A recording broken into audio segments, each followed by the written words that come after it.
او په سترګو کې ورسره سترګې ملاوي او دا ورته ویل چې لا یو معافي به غواړې تا د ټولو پښتنو هتک کړې. نو زمرد خان بنیري صاحب د ځان لپاره دا کار کوو؟ نه. خپل خاندان لپاره دا هڅه کوله؟ بالکل نه. د ضلع بونیر دپاره دا اواز پورته کوو؟ نه. زمرد بنیري صاحب چې دغه پنجابي پسې ورتلو په ګریوان کې ورته لاس اچوه په معافۍ غوښتلو مجبوره کوو، نو دا د ګردې نړۍ د پښتنو دپاره، دا ستا دپاره، ستا د خاندان دپاره، ستا د ولس دپاره، د دې خاورې د عزت دپاره، د ناموس دپاره، د دې خاورې د هغې تاریخ دپاره، کوم تاریخ چې موږ ته خوشحال بابا خو سره زما دا په زړه په ګریوان کې سوچ وکړئ چې آیا د کلي اجرې ته موږ په ورځ کې یو پیره چېرته تللي وو؟ هغه اجره پایه کې اوس هغه شیان شته کوم چې د پښتون کلتور د یا کې پکې دي، نو موږ له نومونه راځي؟ بالکل نه راځي.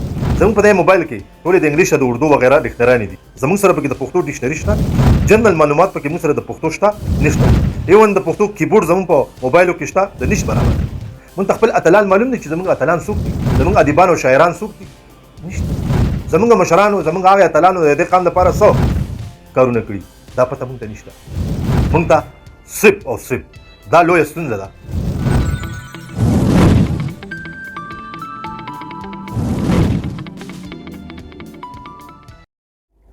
بسم الله الرحمن الرحیم.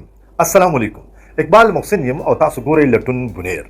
اباسین یوسفزی صاحب وایي چې چرته چې هم د ځوانمردۍ او د اخلاص ذکر وي د ټولو مخکې به نامه زما د قام راځي. زما د خټو ګټو کلی دومره سپک مه ګڼه، دلته چې ښکلي خو هم راځي په احترام راځي. خو کتونکو څنګه چې تاسو ته معلومه ده چې یو څو ورځې مخکې د دوبۍ په خبره باندې یو دوه پنجابیانو په یو حال یو پروګرام کې د پښتنو په اړه باندې نازیبا لفظونه کارولي، لطیفې ویلې وي او څه نورې خبرې کړې وي. په دې محفل کې زموږ ستر مبارز د علم په لمن کې رالوی شوی د ای وی ټي خیبر د دوبۍ څانګې منیجنګ ډایرکټر جناب محترم زمرد خان بنیري صاحب هم ناست و. هغه دغه خبرې برداشت نه کړې شوې او په دغه پنجابیانو پسې سټیج ته وختو، په سترګو کې ورته سترګې میلاو کړې او په معافۍ غوښتلو یې مجبوره کړو، چې بیا هم ونه شوه. نو وروستو یې هم دوباره کېنول او د کیمرې د ریکارډینګ د سیوري د لاندې هغو ته وویل چې تاسو به نیکسټ ټایم داسې هم نه کوئ او تاسو به دوباره معافي غواړئ. تاسو په سکرین باندې کتئ هم شئ. बनेर साहब गुजारिश ये है कि ये दुबई में जो ये मैं इसको मतलब एक मिस ऐप कहूँगा वो ऐसा, और मैं ला इलाहा इल्लल्लाह मोहम्मद रसूलुल्लाह अंडर ओथ ये बात कर रहा हूँ. मेरे जितने पख्तून भाई दुनिया के जिस जिस खत्ते में रहते हैं उनकी हमारी वजह से दिल आज़ारी हुई, मैं उनसे माफ़ी मांगता हूँ.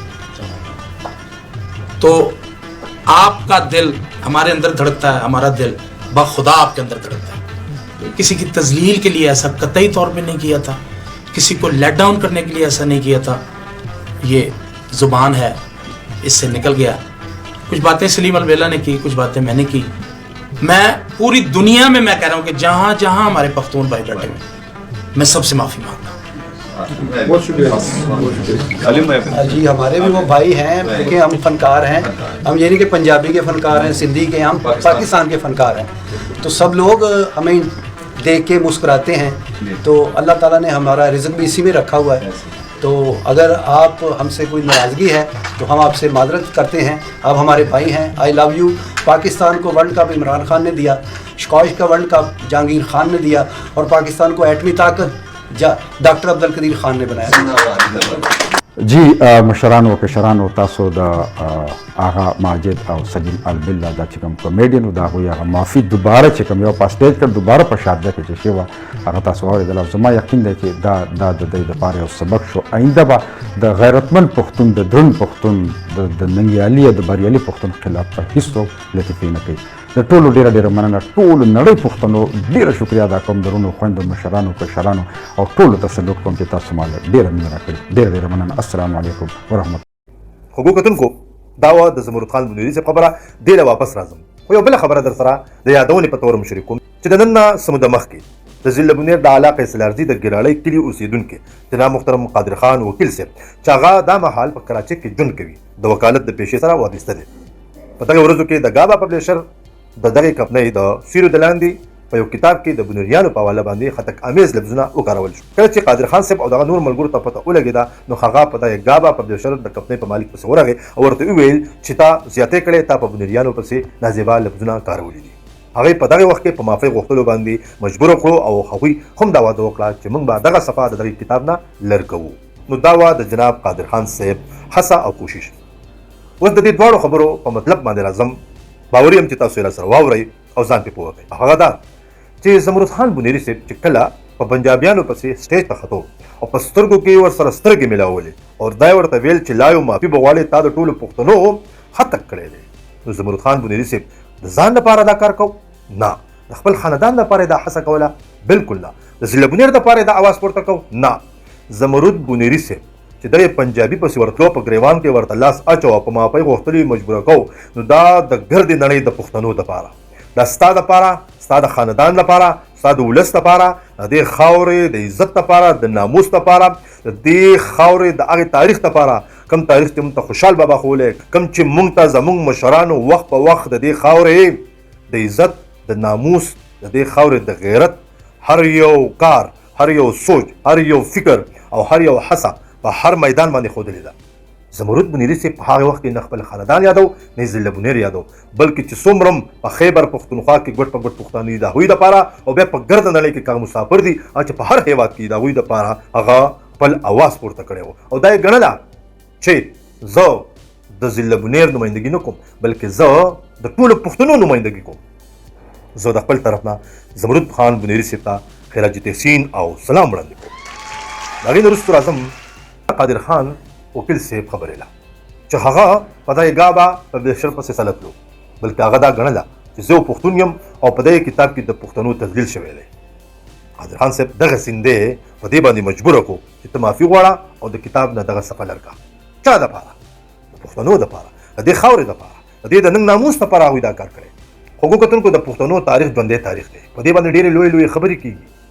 پښتنو دې قام له دې ولس له ډېر څه ورکړي، خو د بدمرغۍ په وجه د پښتنو بعضې تاریخ مسخ شوی دی. موږ دا څه نشي ښودل کوم چې په کار دي. زم د خپل طرف نه جناب قادر خان وکیل صاحب ته سلوټ وړاندې کوم. زموږ په چارپیچل کې په معاشره کې قادر خان هم شته، زمرد خان بنیري صاحب په شان خلک هم شته، خو دا یو ډاډ ملاتړ غواړي او یو بل برداشت کول غواړي. کتونکو موږ کې څه کمي ده چې موږ مخکې نه ځو، موږ کې څه کمي ده چې خلک په موږ پسې دا خبرې کوي، موږ کې کم داسې غلطي ده چې هغه موږ مخې ته د تګ په لار کې هغه موږ ته خنډ جوړېږي.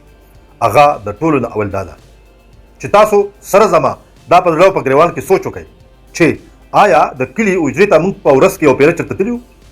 د پښتنو چې یو غټ کلتور او روایاتو چې هلته به جرګې کېدي، هلته به غم ښادۍ لمانځلی شوې، هغه اجره پایه کې اوس هغه شیان شته کوم چې د پښتون کلتور ده، یا که پکې دي نو موږ یې نومونه راځي په کور کې، په لارو، په کوڅو کې، په چارپیچل کې، زموږ په معاشره کې، زموږ په ټولنه کې هغه شیان چې هغه د پخوا نه د پښتون د کلتور سره او د پښتون د ژوند سره تعلق ساتي، موږ ته نومونه راځي؟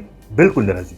زموږ په دې موبایل کې ټولې د انګلیش د اردو وغیره ډکشنرانې دي، زموږ سره پکې د پښتو ډکشنري شته، جنرال معلومات پکې موږ سره د پښتو شته نشته، ایون د پښتو کیبورډ زموږ په موبایلو کې شته د نش برابر دی. موږ ته خپل اتلان معلوم دي چې زموږ اتلان څوک دي، زموږ ادیبان او شاعران څوک دي؟ نشته. زموږ مشرانو، زموږ هغه اتلانو د دې قام لپاره څه کارونه کړي دا پته موږ ته نشته.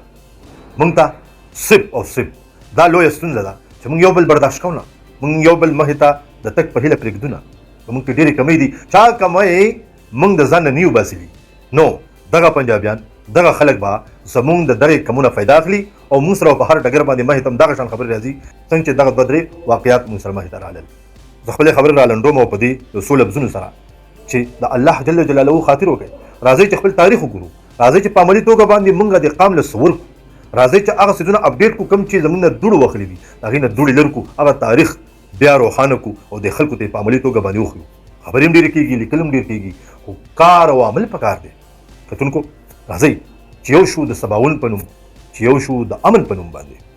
راځئ دغه خاوره، دغه ځمکه زموږ مور ده، دې موږ په خپله غېږه کې رالوی کړو. راځئ چې د دې قرض څومره موږ ته پاتې دی هغه ادا کړو. د قادر خان وکیل صاحب او د زمرد صاحب دغه کار ته موږ د فخر او د ویاړ په نظر ګورو. او راځئ خوږو کتونکو چې موږ ټول هم دغه شان متفق شو چې د خلکو ته لکه د دیوال ودرېږو، د ټول انسانیت لپاره د امن او خوشحالۍ سوچ وکړو او په دغه قام کې یو ځلېدونکی قام، یو پرمختګ تلونکی قام داسې ځان وځلوو څنګه چې د انور او سپوږمۍ ځلېږي. خوږو کتونکو د دغې ماتو ګوړو خبرو سره ستاسو نه اجازت غواړم. الله په امان.